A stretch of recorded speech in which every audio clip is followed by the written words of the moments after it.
I thought I would show you something a little bit different today. You know, I say that every time. That's kind of stupid.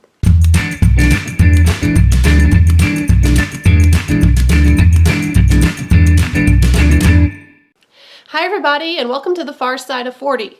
And no, you're not seeing my face right now. Instead, we're going to do a little episode of crafting with Christy. Maybe we'll call it that. What I wanted to do is show you what I call my beauty box. And this is where I keep all of these staple items that I use day after day after day. I thought you might be interested in seeing it. So obviously it's just a plastic craft bin, and it does have snaps here so it can snap down securely. And I just covered the top with some scrapbooking paper that I like. I'm really into classical music and singing, so that's what I chose. But of course, you know, you could do whatever you wanted with yours. But on the inside, here in the top, I have coated this. Let's see, can you see that? Yes, I have covered this with Velcro, and this is very heavy duty industrial strength Velcro. I'm sorry, what's industrial strength about it is not the Velcro itself, but it's the sticky part on the back, because you want something that's going to adhere really, really well, and you'll see why in just a second. And then in the bottom, I have sheet magnets. Now, the bottom of my box was not completely flat. It had these ridges in it, so what I had to do was I took some cardboard, and then I glued that to the bottom of the box, and then I glued my magnets on top. Now these are just self-adhesive magnets. They come in sheets. I did have to cut them to fit. You can see the seams there. So if you're interested in doing this, make sure you get some magnets that have really good strength to them. They have different strength ratings, so take a look at the package before you pick one up. But you want some pretty strong hold in here, and you'll see why again in just a minute. Now this is kind of looking like a Z palette, right? I mean, magnetic bottom so you can put stuff in. But here's the difference. It's nice and deep. It's maybe an inch deep, maybe not quite an inch deep. And so that means I can put more stuff in here than just eyeshadows. So let's start with the brushes. I'm going to stick my brushes on here. What I do, I have put, of course, I think this is called the hook side of the Velcro. Yeah, the hook side of the Velcro is in the top. And then on the brushes that I use the most often, I have put the loop side of the Velcro on those. And so I just stick them here. And these are the brushes that I use pretty much every day.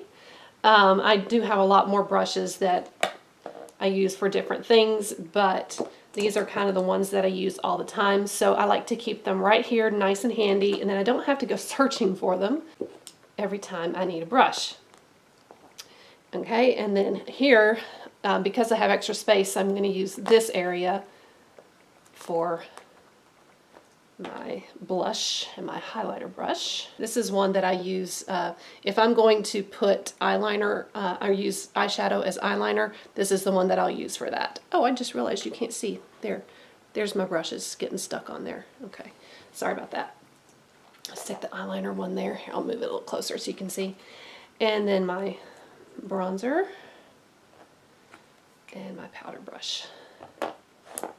So those are all stuck on there, nice and strong. I can close the lid, open the lid, and they're not going anywhere because this is good Velcro. And you want to make sure you get, decent quality. Also, make sure that when you first put your Velcro strips on your brushes, you let it sit for a bit before you stick them on here, because otherwise when you go to pull them off, the Velcro will come off, and that kind of defeats the purpose.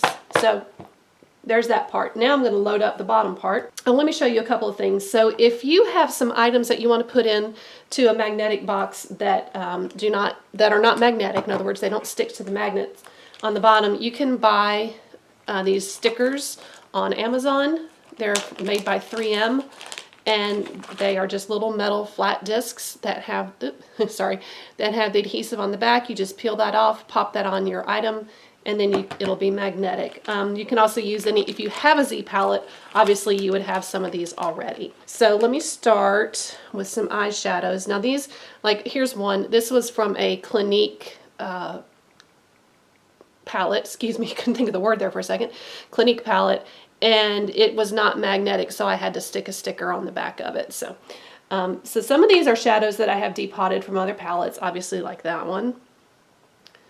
And some of these are just single eyeshadows that were already magnetic, so I didn't have to do anything to them.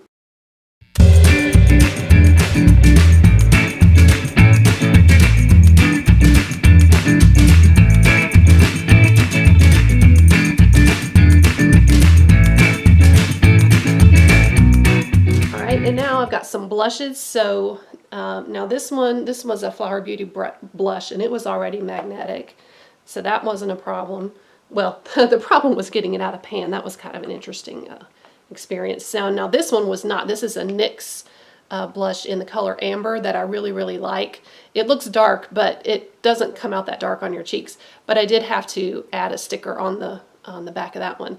And as you can see, I also labeled it because I like to remember the names of these. Once I depot them, I don't always remember. That one, I need to stick a magnet on that. It's not very strong. Here's a contour from Carity, I believe. Who was this? I'm sorry, Beauty Junkies. Very pretty contour shade from Beauty Junkies called Truffle. Really enjoy that for contour. And you'll see, so this is my Physicians Formula Butter Bronzer in Light. And as you can see, depotting this did not go well. I don't suggest doing this. I wish it didn't come in such bulky packaging though. But I did it, but as you can see, you know, I destroyed it a little bit. So if you have that one and you want to depot it, I advise against it because it just didn't go well. Now here's a single eyeshadow that I didn't want to try to depot from Urban Decay. I probably could, but I didn't want to. And in this case, because it was kind of deep, so I actually used a washer, and I just hot glued the washer onto the bottom because the regular sticker wasn't going to hold it. So, but this one holds it just fine. Now something else that I do is I'll put some lotions and potions in little clear containers. For example, this is some Aveeno lotion that I use if I have some irritation. It's really good for that, just for soothing any irritated areas on my skin. You can get nice little teeny tiny ones like this. You just stick a magnet on the, a disc on the back, and you've got a really nice container for, you could put some foundation in here. If you were going on a trip for just a couple of days or something, you could put all your liquid stuff in here, and then you would have it in your beauty box, which is nice. This is my Clinique concealer, the line smoothing concealer. And with this one, I had to get real creative because, you know, with round things, obviously the stickers aren't going to work so well. So I used a magnet and lots of hot glue, and it works fine now. It sticks in there pretty well. Oh, here's another blush. This is my Tarte blush that I decided not to depot again because I was afraid I would destroy it, but it's in the color Harmony, and it's just a lovely kind of neutral peachy pink color that looks really nice on me anyway, I think. So what I did is I just stuck a magnet on the back. There it goes. Oh, and then this is my Milani eyeshadow primer, and I stuck a little sticker on the back of here. I'm not sure how well that's going to hold. I may need to hot glue it, but we'll see. We'll try it out and see. So anyway, so there's my completed beauty box. I could pretty much get a full face out of this with the exception of I don't have any foundation in here. So pretty much anything you want can go in here, and then when you're done, just close it all up, lock it down. You can take it traveling. When I travel with this, what I do just to be safe is I put a layer of either bubble wrap or some folded up tissue paper nice and thick, and put that in between because you don't want everything's, you know, accidentally getting jostled. Most of these things hold on pretty well, but sometimes they don't. And the other thing is, I mean, these are all powders, so powder will get everywhere if you don't protect it somehow. Close it up and I'm done, and I'm all set to go. So that is my beauty box. If you would like some information on the materials that I used, especially the box, because these are a little bit tricky to find, I'll put that down in the description bar below, and you can check it out. And if you have any other questions, just leave me a message below and I will definitely get back to you. So I hope you enjoyed this video. Thanks for watching Crafting with Christy on the far side of 40, and I'll see you again next time. Bye-bye.